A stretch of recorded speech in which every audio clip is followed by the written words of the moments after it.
नमस्कार, माझं नाव प्राध्यापक जेडी सर, एजम कॉलेज कराड, विषय सहकार. त्यामध्ये प्रकरण नंबर 1 सहकारी संस्थेचे संघटन. यामध्ये आपण मागील टॉप व्हिडिओमध्ये पाहिलेलं आहे की त्यामध्ये आपण व्यवस्थापन समितीचे कार्य त्यामध्ये पाहिलेलं आहे. त्यामध्ये आपला मागच्या व्हिडिओमध्ये त्यामध्ये मुद्दा नंबर 10 त्यामध्ये सर्वसाधारण सभेचे आयोजन हा मुद्दा राहिलेला आहे. तर त्यामध्ये आपण महत्त्वाचं म्हणजे व्यवस्थापन समितीचे कार्य पुन्हा एकदा रिव्हिजन त्याचं करणार आहोत. त्यामध्ये पहिलं म्हणजे धोरणाची अंमलबजावणी, दुसरं म्हणजे सभासदत्वास मान्यता, तिसरं म्हणजे कार्यकारी कर्मचाऱ्यांची नियुक्ती, तिसरं म्हणजे त्यामध्ये कार्यालयीन कर्मचाऱ्यांची नियुक्ती, चौथं म्हणजे भाग भांडवलात वाढ, आणि पाचवं म्हणजे निधीमध्ये वाढ, आणि सहावं सेवकांच्या तक्रारीचे निवारण, आणि सातवं सभासदांच्या तक्रारीचे निवारण, आणि आठवं म्हणजे सभासदांचे हितरक्षण इत्यादी आपण, आणि त्यात 9वा म्हणजे निवडणुकीचे आयोजन. अशा प्रकारे 9 मुद्दे आपण पाठीमागच्या लेक्चर मध्ये त्याचं विश्लेषण पाहिलेलं आहे. तर त्यामध्ये लास्टचा म्हणजे 10वा सर्वसाधारण सभांचे आयोजन.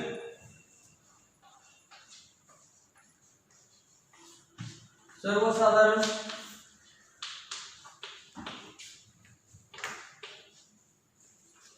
सभाचे आयोजन.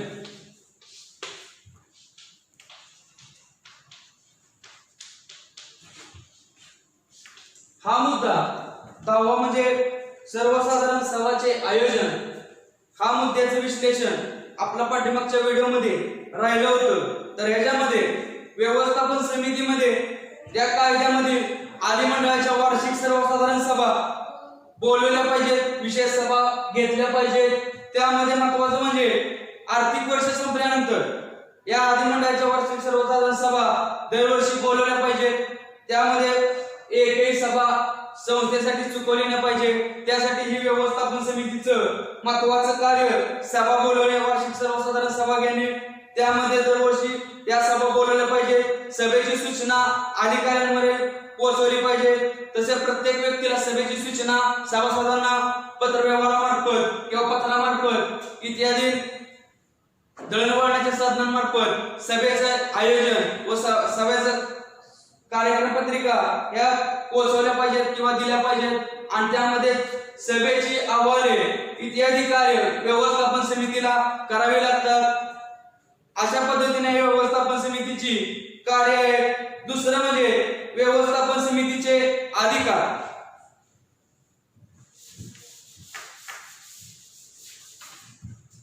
त्यामध्ये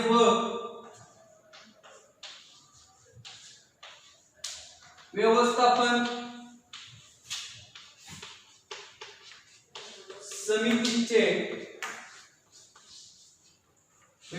समितीचे अधिकार.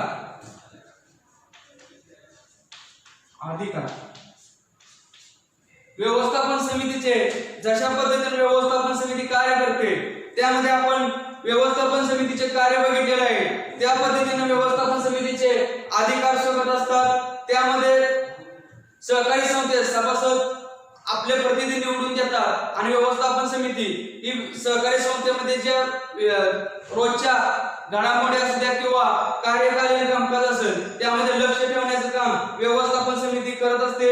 त्यामध्ये हा संचालकाचा समूह व्यवस्थापन समिती म्हणजे जो सभासदांमार्फत जे प्रतिनिधी निवडून दिले जातात आणि त्यामध्ये सहकारी संस्थेमध्ये देखरेख करण्याचं काम या समितीला दिलं जातं. त्याला व्यवस्थापन समिती असं म्हणतात.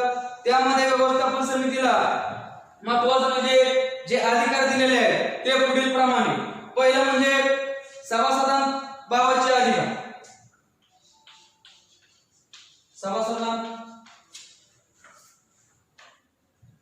सभासदांबाबत चे अधिकार.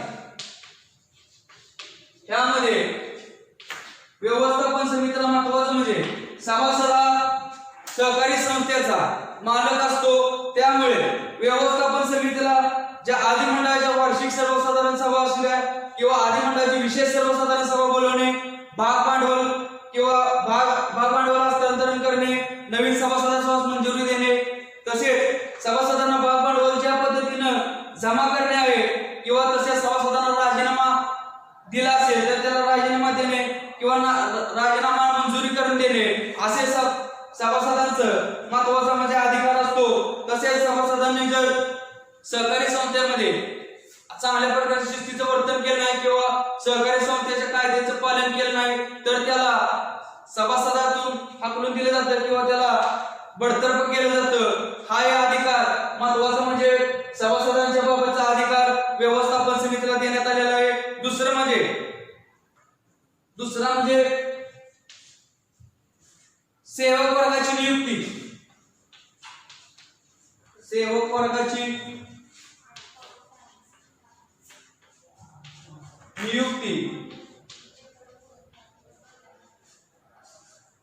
त्यामध्ये सेवक वर्गाची नियुक्तीमध्ये महत्त्वाचं म्हणजे व्यवस्थापन समितीला सहकारी संस्थेमध्ये जे कार्यकालीन कर्मचारी असतील, रोजचे काम करणारे कर्मचारी असतील, सेवक वर्गाची नियुक्ती करणे किंवा त्यांना त्या पदावरती नियुक्त करण्याचं किंवा ठेवण्याचं काम ही सहकारी व्यवस्थापन समितीचं सहकारी संस्थेने देण्यात आलेलं आहे। तर सेवक वर्गाचं त्या पद्धतीने त्याची आवश्यक निवड करणे, नेमणूक करणे, तसेच त्याचा अर्ज स्वीकारणे, अर्जाची छाननी करणे, सहकारी संस्थेविषयी त्यांना माहिती करून देणे, त्याची नेमणूक करणे, कामावरून काढून टाकणे, तसेच त्याचे वेतन वाढवणे, निश्चित वेतन बढती करणे, प्रशिक्षण व्यवस्थापन करणे किंवा व्यवस्था करणे, तसेच त्याला काम वाटून देणे, त्या पदाची त्याला माहिती करून देणे असे ही सेवा वर्गाची नियुक्ती करण्याबाबत व्यवस्थापन समितीला अधिकार देण्यात आलेला आहे।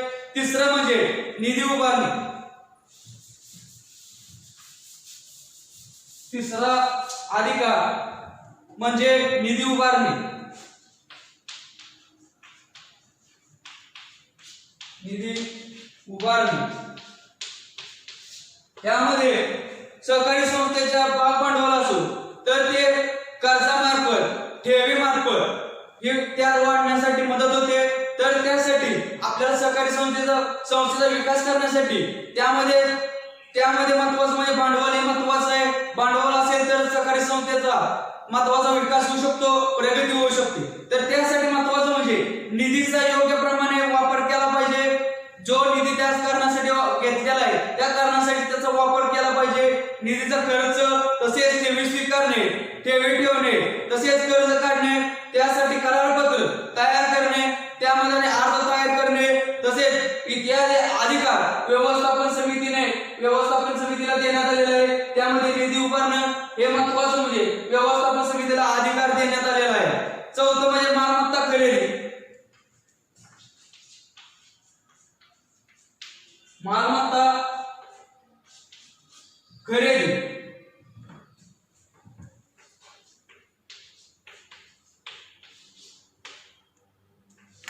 महत्त्वाचं म्हणजे यामध्ये चौथा व्यवस्थापन समितीला अधिकार देण्यात येत आहे। महत्त्वाचं म्हणजे मालमत्ता खरेदी करणे। मालमत्ता खरेदी करणे ही व्यवस्थापन समितीने हे स्वतःच्या सभासदांनी किंवा समितीनं या व्यक्तीने स्वतःसाठी खरेदी करू नये। तर ही सहकारी संस्थेच्या कार्यासाठी किंवा सहकारी संस्थेसाठी ही खरेदी केली जावी। तसेच त्यामध्ये जमीन, इमारत, फर्निचर व इतर मालमत्ता किंवा तांत्रिक साधने इत्यादींचा जी खरेदी आहे ती सहकारी संस्थेसाठी ही मालमत्ता खरेदी करावी असे व्यवस्थापन समितीला अधिकार देण्यात आलेला आहे। त्यामध्ये पाचवं म्हणजे इतर अधिकार। पाचवं म्हणजे इतर अधिकार।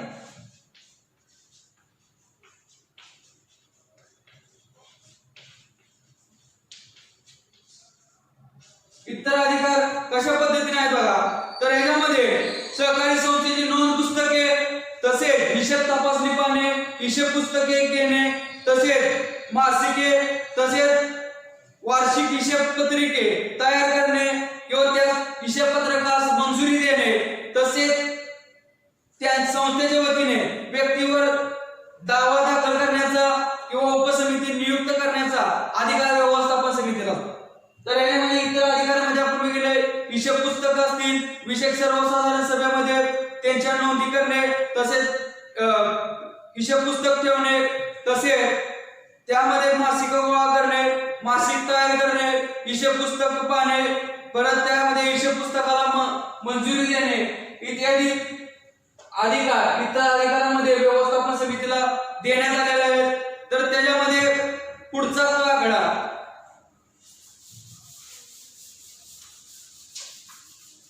त्यामध्ये आकडा व्यवस्थापन समितीचे म्हणजे व्यवस्थापन समितीच्या जबाबदाऱ्या, व्यवस्थापन समितीच्या जबाबदाऱ्या. तर व्यवस्थापन समितीच्या जबाबदाऱ्यामध्ये विद्यार्थी मित्रांनो अशा प्रकारे प्रश्न विचारला जाऊ शकतो. व्यवस्थापन समितीच्या जबाबदाऱ्या कोणत्या ते स्पष्ट करा. जास्त करून थोडक्यामध्ये सांगतो. व्यवस्थापन समितीच्या जबाबदाऱ्या या विचारल्या जात नाही, तरी पण व्यवस्थापन समितीच्या जबाबदाऱ्या आपल्याला माहित असणे गरजेचे आहे. तर त्यामध्ये महत्त्वाचं म्हणजे मुद्द्याचे विश्लेषण नाही, तर याच्यामध्ये विश्लेषणामध्ये व्यवस्थापन समितीच्या जबाबदाऱ्या देण्यात आलेल्या आहेत. तर त्यामध्ये व्यवस्थापन समितीमध्ये सदस्य जो दाखल घेतलेला आहे, म्हणजे जो व्यवस्थापन समितीमध्ये सभासद होण्याचे इच्छुक असेल, तर त्या व्यक्तीला व्यवस्थापन समितीच्या वार्षिक सर्वसाधारण सभेमध्ये झाल्यानंतर त्या सभेमध्ये 15 दिवसाच्या आत किंवा 15 दिवसाच्या आत ज्या कायद्यानुसार त्याची निश्चिती करण्यात यावी, तसेच त्याला त्यामध्ये काम करण्यात त्याला संधी मिळावी किंवा बंधपत्र त्याला दिलं पाहिजे आणि त्या पत्रानुसार त्याला कळवलं पाहिजे. ही महत्वाची पहिली जबाबदारी आहे. दुसरं म्हणजे व्यवस्थापन समितीचं निस्वार्थी व प्रामाणिकपणे कार्य करणे गरजेचं आहे किंवा प्रामाणिकपणे कार्य केलं पाहिजे. कोणत्याही प्रकारचा त्यामध्ये फायदा किंवा स्वार्थपणा न बाळगता निस्वार्थीपणे प्रामाणिकपणे त्याचं कार्य केलं पाहिजे. तिसरं म्हणजे अधिमंडळाच्या वार्षिक सभा 30 सप्टेंबर पूर्वी आयोजित करणे, 30 सप्टेंबरच्या आधी ही सभा आयोजित करणे, त्याची पूर्वसूचना देणे. त्या पद्धतीनं चौथं म्हणजे व्यवस्थापन समितीने सर्व निर्णय विचारपूर्वक व पुरेशा चर्चा करून दिली पाहिजे. व्यवस्थापन समितीने कोणताही अडचण असू द्या, तक्रार असू द्या किंवा कोणतंही काम असू द्या, त्यामध्ये विचार करून चांगल्या प्रकारचा निर्णय किंवा चर्चा करून निर्णय घेतला पाहिजे. पाचवं म्हणजे सहकारी संस्थेचे भांडवल व निधीची गुंतवणूक फायदेशीर व्यवहारामध्ये योजनामध्ये केली पाहिजे. त्यामध्ये बघा, त्यामध्ये सहकारी संस्थेचं भांडवल असू द्या, निधी गुंतवणूक असू द्या किंवा निधी भांडवल असू द्या, ती योग्य पद्धतीने त्याची व्यवहारामध्ये योजना केल्या पाहिजे किंवा योजना दिल्या पाहिजेत. सहावं म्हणजे आर्थिक वर्ष संपल्यानंतर 6 महिन्याच्या आत विहित केलेल्या वितरणापत्रानुसार निबंधकास ते पत्र पाठवून त्याची मंजुरी घेतली पाहिजे, त्याला निबंधकास कळवलं पाहिजे. त्यामध्ये लेखा परीक्षण, दोष किंवा दोष दुरुस्त्या याचंही मंजुरी किंवा नामंजुरी करून घेणे आणि व्यवस्थापन समितीची जबाबदारी आहे. 7वं म्हणजे सहकारी संस्थेची मालमत्ता, जसे इमारत असू द्या, वाहन असू द्या, फर्निचर असू द्या किंवा तांत्रिक वस्तू असू द्या, या स्वतःच्या खाजगी स्वतःसाठी न वापरता सहकारी संस्थेसाठी त्याचा वापर केला पाहिजे. तसंच 8वं म्हणजे सर्वसाधारण सभेचं आर्थिक स्थिती ही कशा पद्धतीने आहे ती निबंधकास कळवलं पाहिजे. त्याची स्थिती कशा पद्धतीने आहे त्याची माहिती वास्तविक पद्धतीने दिली पाहिजे. 9वं म्हणजे राज्य सहकारी निवडणूक प्राधिकरण संचालक मंडळाच्या मुदतीपूर्वी किमान 6 महिने आधी आपला कार्यकाळ संपण्याच्या ते कळवलं पाहिजे. म्हणजे राज्य निवडणूक जे प्राधिकरण आहे किंवा संचालक मंडळ आहे त्याला तो महत्वाचं म्हणजे मुदतीच्या आत 6 महिन्याच्या आधी त्याचा कार्यकाळ संपण्याच्या आधी कळवलं पाहिजे. 10वं म्हणजे समितीमध्ये किंवा तिच्या पदाधिकाऱ्यांमध्ये झालेले त्यामध्ये नैतिकता किंवा रिक्त पदांमध्ये जी रिक्त पद राहिलेली आहे ती भरण्यासाठी 15 दिवसाच्या आत की निवडणूक प्राधिकरणाला कळवलं पाहिजे. 11 म्हणजे सहकारी संस्था करीत असलेल्या व्यवसायाला स्पर्धा करू नये, कोणत्याही प्रकारे सहकारी संस्थेची स्पर्धा करू नये. त्यामध्ये महत्वाचं म्हणजे असं समिती सदस्याने कोणत्याही प्रकारचं वर्तन करू नये. 12 म्हणजे सहकारी संस्थेचे नवे वाजवी किमतीमध्ये मालमत्ता खरेदी करावी. सहकारी संस्थेची जी सहकारी संस्थेच्या नावे जी वाजवी किमतीमध्ये मालमत्ता खरेदी केली पाहिजे, त्यामध्ये अतिशय वापर किंवा अतिशय खर्च करू नये. कमी किमतीमध्ये चांगल्या प्रकारच्या वस्तूचं मालमत्तेचं खरेदी करणे गरजेचं आहे. अशा पद्धतीनं व्यवस्थापन समितीच्या जबाबदाऱ्या यामध्ये दिसून आलेल्या आहेत.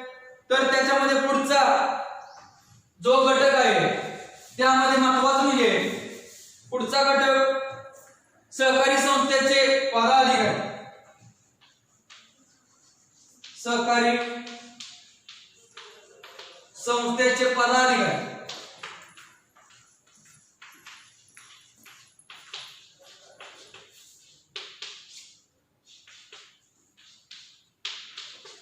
त्यामध्ये सहकारी संस्थेच्या पदाधिकाऱ्यांमध्ये महत्त्वाचं म्हणजे यामध्ये ज्या सहकारी संस्थेचे पदाधिकारी त्यामध्ये आपण या प्रकरणामध्ये आपण बघितलेलं आहे. त्यामध्ये व्यवस्थापन समिती, त्यामध्ये सभासद झालं, त्यामध्ये व्यवस्थापन समिती झाली.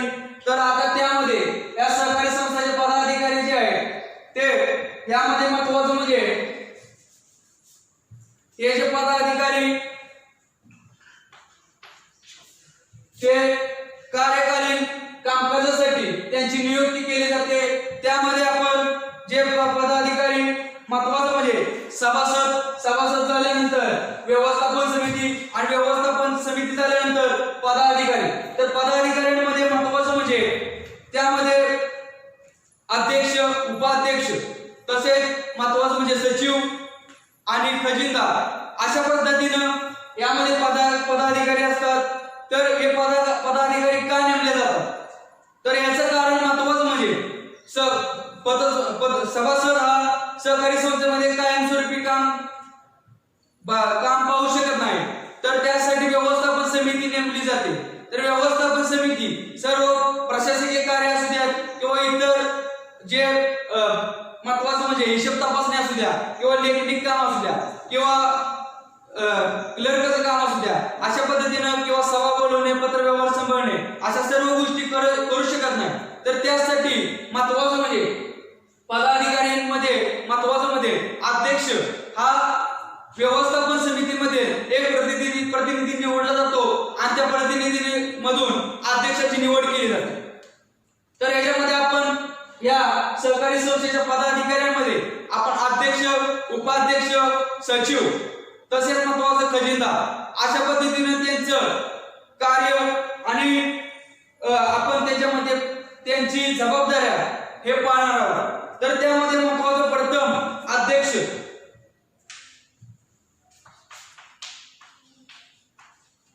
अध्यक्ष म्हणजे लक्षात ठेवा चेअरमन. तर अशा पद्धतीने पण काही प्रश्न विचारला जाऊ शकतो. अध्यक्ष म्हणजे काय किंवा अध्यक्षांची व्याख्या सांगून अध्यक्षांच्या कार्य स्पष्ट करा किंवा त्यांच्यामध्ये जबाबदाऱ्या स्पष्ट करा. तर असा पण प्रश्न विचारला जाऊ शकतो. किंवा चेअरमन म्हणजे अध्यक्ष लक्षात ठेवा असा पण प्रश्न विचारला जाऊ शकतो. म्हणजे त्याच्या मागच्या 12वीच्या प्रश्नपत्रिकेमध्ये म्हणजे वार्षिक प्रश्नपत्रिकेमध्ये त्यामध्ये असा प्रश्न विचारला गेला होता. चेअरमनांची व्याख्या सांगून चेअरमनांची कार्य स्पष्ट करा. मग त्यामध्ये मुलं कन्फ्यूज होतात. त्यासाठी लक्षात ठेवा अध्यक्ष आणि चेअरमन हा एकच आहे. अध्यक्ष म्हणजे व्यवस्थापन समितीमध्ये जे त्यामध्ये एक प्रतिनिधी नेमला जातो आणि त्या प्रतिनिधीतून बहुमताने किंवा मतदान पद्धतीनं त्याची नियुक्ती केली जाते. त्याला अध्यक्ष असं म्हणतात. तर अध्यक्ष महत्त्वाचं म्हणजे यामध्ये हा अध्यक्ष हा 5 वर्षासाठी त्याची नियुक्ती केली जाते. 5 वर्षासाठी त्याची नेमणूक केली जाते. तर अध्यक्ष म्हणजे उदाहरणार्थ त्यामध्ये अध्यक्ष हा कायमस्वरूपी कार्यामध्ये भाग घेण्याचा तसेच सभा घेण्याचा, सचिवाकडून कार्यक्रम पत्रिका तयार करण्याचा, पत्र पाठवण्याचा, पत्राचं उत्तर देण्यासाठी, त्याचं देखरेख करण्यासाठी, तसेच ऑफिसमध्ये किंवा कार्यालयामध्ये जे कर्मचारी इतर कर्मचारी असतील त्यांच्यामध्ये त्यांच्या कामामध्ये देखरेख ठेवण्याचं, तसेच त्यांच्यामध्ये चांगल्या प्रकारचा संबंध निर्माण करून त्यामध्ये चांगल्या पद्धतीनं चांगल्या पद्धतीने काम करून घेण्याचं काम अध्यक्ष करत असतो। त्यामध्ये महत्त्वाचं म्हणजे व्यवस्थापन समितीच्या सर्वसाधारण सभा व व्यवस्थापन समितीच्या पदसिद्ध अध्यक्ष असतो। तर त्याच्यामध्ये सर्व सभा नियंत्रणाखाली सभा बोलवणे, तसेच दुसरी गोष्ट म्हणजे त्याचं सूचना देणे, त्याच्यामध्ये पत्रानुसार सभा बोलवणे, अशा पद्धतीनं तर सभासदांना व्यवस्थापन समितीला तो वेळोवेळी कळवणे, व्यवस्थापन समितीच्या वार्षिक सर्वसाधारण सभा असू द्या ह्या घेणे, असं अध्यक्ष काम करत असतो। त्यामध्ये आपण अध्यक्षाचं महत्त्वाचं म्हणजे कार्य, त्यामध्ये अध्यक्षांचे कार्य, अध्यक्षाचं कार्य महत्त्वाचं, त्यामध्ये पहिला संस्थेचे दैनंदिन कामकाज, त्यामध्ये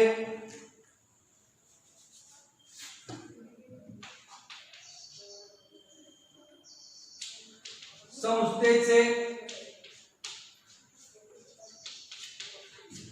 दैनंदिन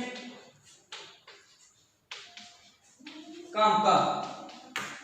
तर त्यामध्ये आपण अध्यक्षाच्या कार्यामध्ये महत्त्वाचं पहिलं कार्य जे आहे ते सहकारी संस्थेचं म्हणजे संस्थेचं ज्या नेमून दिलेलं कामकाज आहे, महत्त्वाचं म्हणजे संस्थेचं दैनंदिन कामकाज। तर याच्यामध्ये सहकारी संस्थेच्या अध्यक्षाला संस्थेचं दैनंदिन कामकाज देखरेख व नियंत्रण ठेवणे, संस्थेचं दैनंदिन कामकाजावरती लक्ष ठेवणे, तसेच कायद्यातील तरतुदीनुसार व नियमानुसार त्या पद्धतीने चालणे, हा महत्त्वाचं म्हणजे अध्यक्षाचं महत्त्वाचं कार्य आहे। त्यामध्ये संस्थेच्या दैनंदिन कामकाजामध्ये तो लक्ष ठेवतो, दैनंदिन कामकाज जी कर्मचारी असतील त्यांच्यावर लक्ष ठेवण्याचं काम आणि संस्थेने जे नियम लागून दिले त्या पद्धतीनं नियमानुसार चालण्याचं काम त्याला करावं लागतं। त्यामध्ये अध्यक्षाचं एक महत्त्वाचं पहिलं कार्य। दुसरं म्हणजे मदत व मार्गदर्शन, मदत व मार्गदर्शन,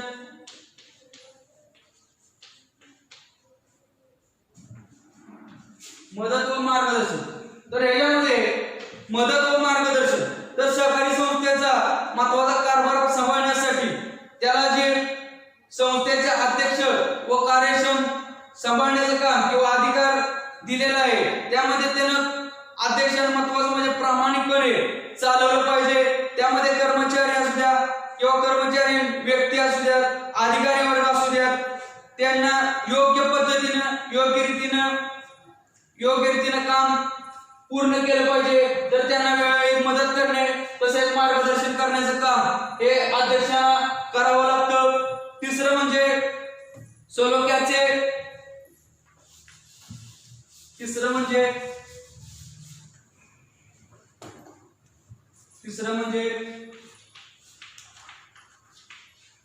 सलोख्याचे संबंध निर्माण करणे,